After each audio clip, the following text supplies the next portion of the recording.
জব্বর মানে ইয়া বড় জব্বর মানে জব্বর একটা কাতলা মাছ দেখে তো ও তাজ্জব হয়ে গেছে। বাজার বসেছে ব্রজপুরে, ব্যবসায়ীরা পসরা আনেন গ্রামগঞ্জ থেকে।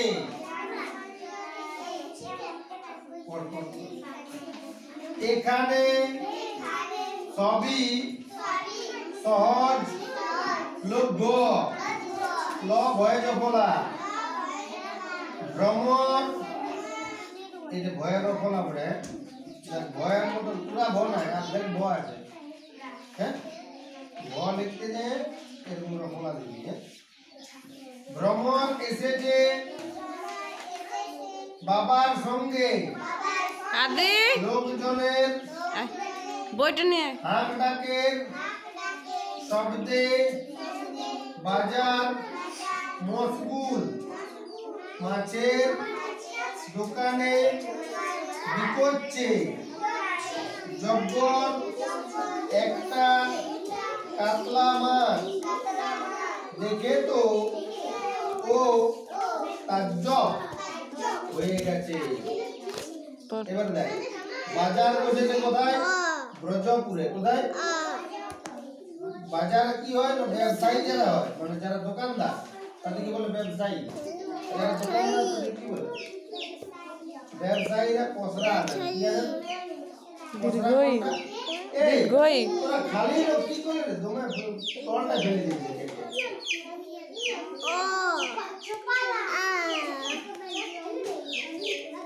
এটা বল। তাহলে ব্যবসায়ীরা কি আনে? পসরা আনে। কি আনে? পসরা কোনটা? রসই। হ্যাঁ এটাকে বলে পসরা। কেউ বাঁধাকপি, কেউ ফুল শাক, কেউ পালং শাক, কেউ বিলাতি, কেউ কলা, কেউ মাছ, কেউ মাংস, কেউ ওষুধ, কেউ জামা কাপড়, বিভিন্ন রকম জিনিস নিয়ে আসে। এগুলাকে বলে পসরা। যে জিনিসগুলো আনে সেই জিনিসপত্র এই তো বাইরে পসরা মানে জিনিসপত্র। ওয়ানটুগুলো গ্রামগঞ্জ থেকে গ্রামগঞ্জ মানে চিট আছে, চিট আছে, ছাড় ছাড় ছাড় ছাড় ছাড় চিট দিয়ে আছে, ছাড় ছাড় ছাড় ছাড়। ওয়ানটুগুলো বল বল, ওয়ানটুগুলো বল গ্রামগঞ্জ থেকে ব্যবসায়ীরা কি